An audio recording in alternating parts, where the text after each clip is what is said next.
سلامونه. څه باندې 200 کال کېږي چې پېښور د افغانستان له کنټرول وتلی او همدغه د میم په میاشت کې د افغانستان له کنټرول وتلی. پېښور د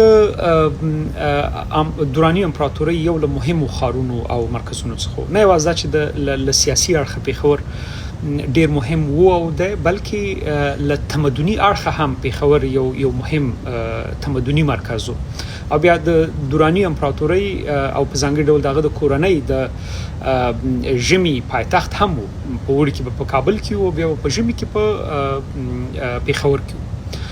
په 1813 کال کې رنجیت سنگ پر پېښور برید وکړ او هلته واکمن د بارکزیو د کورنۍ سلطان محمد خان و. سلطان محمد خان د امیر دوست محمد خان رورو او د ونه شو کړی چې له پېښور دفاع وکړي او د پېښور یو څه برخې ترې ونیولې، خو سره د دې بیا هم پېښور په کامل ډول د دوی له لاسه ونه وت.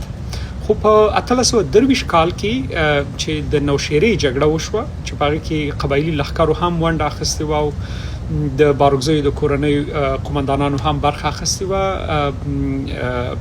دلته د بارکزی کورنۍ قمندانانو نه توانېدل چې دا جګړه وګټي او رنجیت سنگ بریالی شو، پېښور یې ترې ونیو. داسې به اوس هم کله که پېښور ته څوک تللي، هلته په وزیرباغ کې د بارکزیو د کورنۍ د ګڼو مشرانو قبرونه همالته دي، اوس هم شته. که څه هم اوس به وضعیت ډېر خراب وي، پخوا دا قبرونه د افغانستان د قونسلګرۍ لخوا جوړ شوي، مګر اوس بیرته خراب شوي دي. په دغه ناکامۍ کې اصلي علت څه و؟ علت دا و چې د بارکزیو د کورنۍ داخلي کړکېچ چې ارج و مرج دومره زیات و او سیاسي بې ثباتي دومره زیاته وه چې دوی ونه شو کړی چې پېښور وساتي او هماغه و چې پېښور افغانستان د همیشه لپاره له لاسه ورکړ. پس کله چې یو داسې مهم مرکز چې هغه د تمدن مرکز وي، د سیاست مرکز وي، دا له لاسه وځي، نو طبیعي ده چې د افغانستان یوه ډیره مهمه او حساسه برخه افغانستان له لاسه ورکوي. او له همدغه تاوان وروسته بیا نو کله چې انګریزان راغلل، دا سیمه هم داسې له ځانه سره وساتله او بیا نو پسې د ډیورنډ مسله راپورته کېدله او له هغه راوروسته نو کړکېچ دومره پراخه شو چې افغانستان داسې په یو د وچې په یوې حلقې کې را وتړل شو. د کاروان صاحب شعر هم دی چې پېښور د جوماتونو ښار یې بویه دنګې دنګې منارې ستا په شان دي.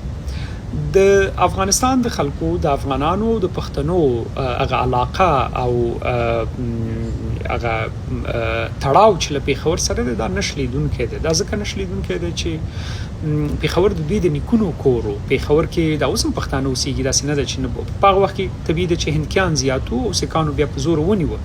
ولې یوه تر ټولو نادرسته پرېکړه چې شوې ده، یوه تر ټولو چې دغه وروستیو ټولو کرغېړنو مسلو ته یې زمینه برابره کړله، هغه د پېښور له لاسه ورکولو او علت یې هم د بارکزیو داخلي جنجالونو او کړکېچونو هماغه و چې دا چې یوه ډېره مهمه ځمکه، یوه مهمه برخه د تمدن مرکز موږ له لاسه ورکړه.